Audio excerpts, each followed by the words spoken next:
is Metal Giant, and welcome to the RU251 Spy review. So this is the new Tier 8 German light tank.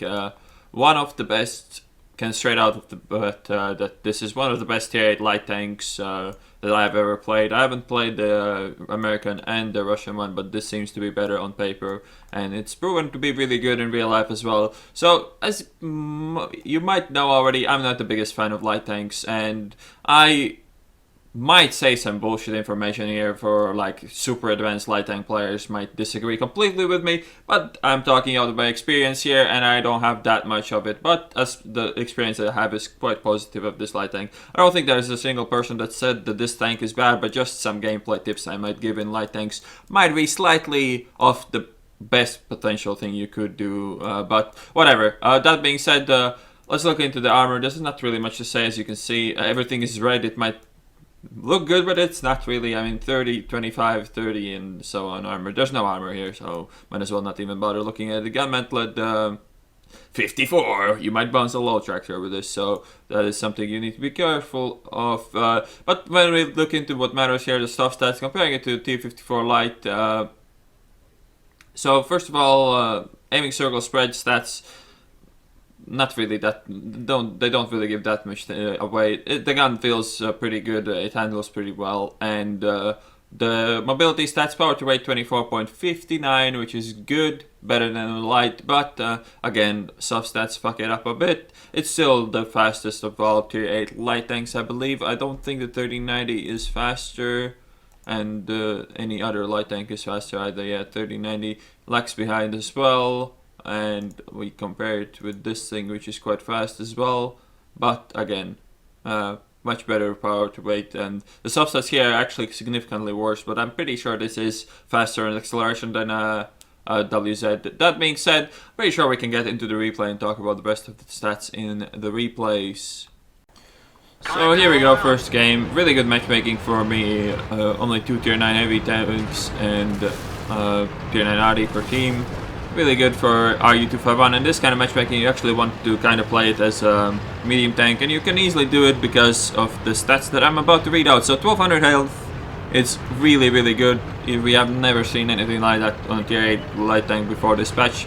After the patch though, all the new light tanks received about the same health, so 1200 seems to be the new standard of health, and obviously just Chinese light, the WZ132 get completely shafted by this with the only 1050 health, which is quite a significant difference actually. Rest of the stats, 80 kilometers in our top speed limit, forwards 24 backwards, the fastest light tank in the game. When it comes to horsepower per ton ratio, 24.6, which is also really high, probably the highest on any light tank. The Batchet though will beat this quite easily in power to weight. What else there is to note? 400 meter view range. The traverse is 44 on the tracks and on the turret. When we come to talk about the gun, it's also really good for a Tier 8 light tank. Probably the best gun on any of the Tier 8 lights. So 190 penetration with the AP, 240 alpha with pretty decent accuracy stats with 0.36 and 2.1 second aiming time. Really good for a light tank of Tier 8. Also, what's important to note is that HE on this gun is extremely powerful. 102 millimeters penetration with standard HE with 320 alpha damage. What is kind of interesting to note here, the Jagdpanzer E100 with its whatever the fuck millimeter gun it has 85 penetration with HE. This thing has 102, and with 102 penetration you can pen most sides of tanks you meet at these tiers.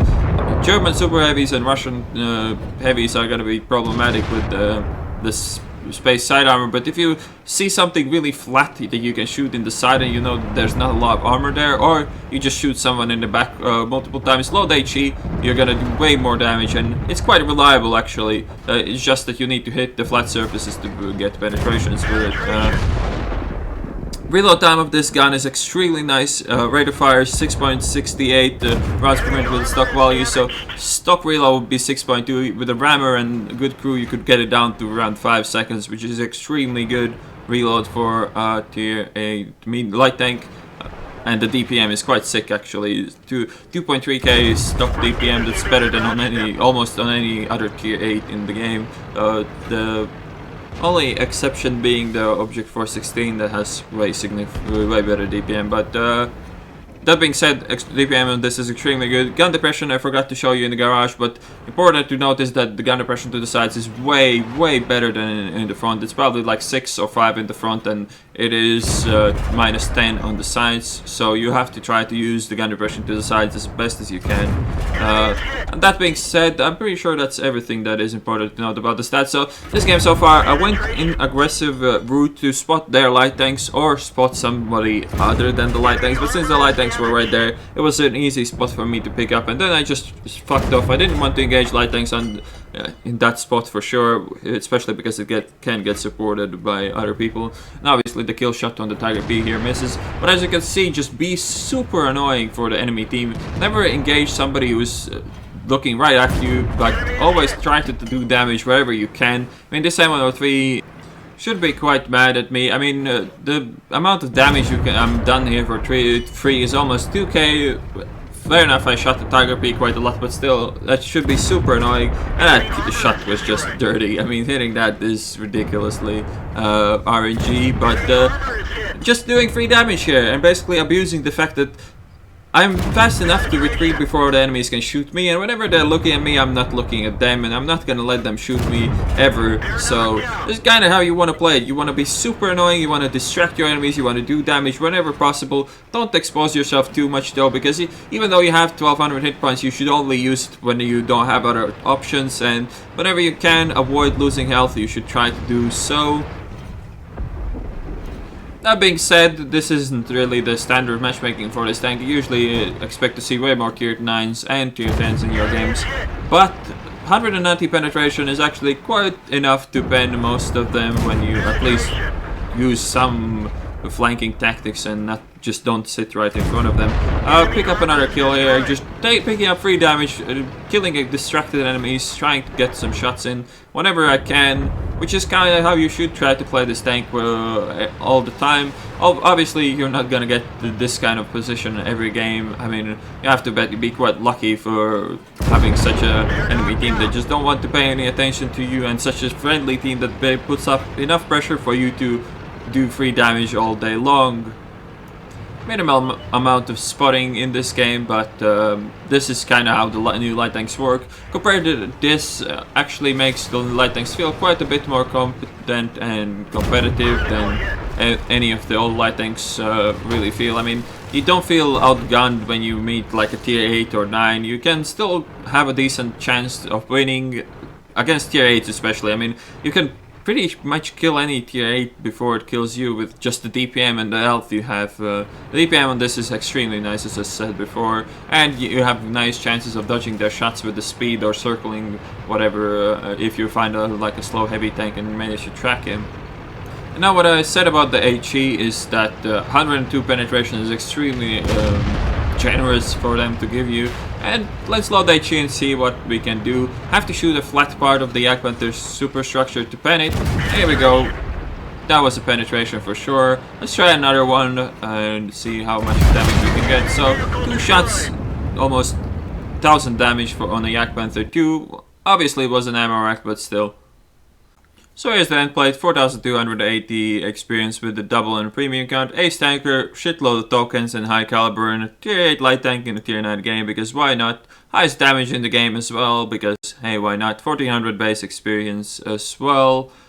It's a really competent light tank in this kind of matchmaking. It feels more like a really competent medium tank in this kind of matchmaking, but once matchmaking is a bit harsher on you, that we'll see in the next game. But yeah, as you can see, this tank can perform extremely well as a medium tank. I didn't even get shot in that game, so just try to be super annoying, try to peek and shoot whenever you can without getting shot back, and this tank is just gonna do shitload of damage because of the great DPM. Here we go, second game, more like the typical light tank matchmaking here. A lot of tier 10s, couple of tier 9s, a lot of Arty, and I'm the only tier 8 in the entire team, so this kind of matchmaking, you want to do your duty as a light tank and go actually spot something before you do anything else, and after that you can try to be sneaky and do some damage or flank some people, but first thing you need to do in this matchmaking is go aggressive, go spot, and if you're outnumbered, you fuck off and run away, and that's exactly what I'm gonna do here. Looking at the map, this doesn't really look great for our team. I'm the only one really going for this flank, so I'm probably just gonna peek here, see if their fast tanks are here already or not, and then just run away if I meet anything really. And here's the first enemy, 1390. I take a pretty bad shot at him, but already I'm outnumbered, and that's a tier 10 medium tank. There's absolutely nothing I can do here against that, so I'm just gonna turn around and run away. Things get even worse when a Prius appears, and there's not really much I can do about this. I mean, I'll try to dodge a shot, and I actually managed to pen him somehow there, and my epic driving didn't really quite work out there without looking where I'm driving, but hey, it worked out perfectly. I did damage, he missed, and I got away from that. So now, after my initial spotting has been done, there's not really much I can do from this point on this map, so I'll just try to snipe and do some damage here, and I have good targets for it at the moment. So before I forget, the equipment you want to use on this is definitely coated optics, definitely gun rammer, and the vert stab is an option, so you should use it on this tank. You can obviously swap optics for binos if that's more of your style, but with a good crew that I don't actually have at the moment, and coated optics, you should have enough view range to spot whatever you are trying to spot. And crew skill wise, I would probably go for a mix between camo and repairs and the first skill. As I said, when you get good matchmaking, this is actually a capable medium tank, so I don't think you want to go all out on camo, but that also wouldn't be the worst thing ever. I probably would go only one guy repairs and the rest in camo. Sixth Sense is obviously a crucial perk in the light tank business, and I don't have it at the moment, so it's not that easy to play a light tank without Sixth Sense, but hey, it's not impossible as you can see either. So I kind of want to go and help that E50M, but from other hand, since the 50B got spotted just now, there's nothing I can do to help him. If 57 was on his own, the 50M would actually have lived, and I could have done a lot of that free damage to the 57 heavy, but since another two autoloaders just jumped in there, there's nothing I can do about it, and I'm just gonna ignore that for now. Gonna relocate to get some better shots. Since our team is pushing the 1-2 line, I can have a bit more freedom around the map, which is a good thing in a light tank for sure. Gonna try to peek up in these bushes and see if I can spot anything or shoot anything. These bushes, always try to use bushes, but I really don't have to say it that much anyways. And here we go for our first target that dies before our shell arrives. Pretty silly play by the Waffenträger, and some more free damage. And that guy was kind of weird. He actually let me shoot him all the times in the ass without even doing much about it. I mean, there's not really much he can do about it. And funny thing is, if I loaded the HE here, I would have been able to pen him, but I didn't take the risk here, so just shooting AP into his ass, which is also not a bad thing at all. He gets away though, and now his 57 heavy girlfriend appears, but before that there's a 50B that is trying to climb out of the ditch, and one thing you don't do in this map, you don't climb out of the ditch on that side ever. And he pays the price for it. Let's see if I can get the 140. I only get his track in this shot, and hopefully I can finish him off, but somebody else does, and that's a good thing as well. And as you can see, there's not really much spotting going on for me at the moment. I'm getting a bits and pieces every once in a while, but spotting is not your first thing you do with a light tank these days in all the tanks. You just try to do some damage, try to sneak in some shots. I'm unloading quite a lot in this game, like shooting almost every time I reload, which is quite a nice thing in a light tank, and doing even some more damage. And now I'm kind of tunneling and I don't see the leopard that is about to peek, but managed to see him before it's too late anyways, and he dies as well. It was kind of a silly play by him anyways.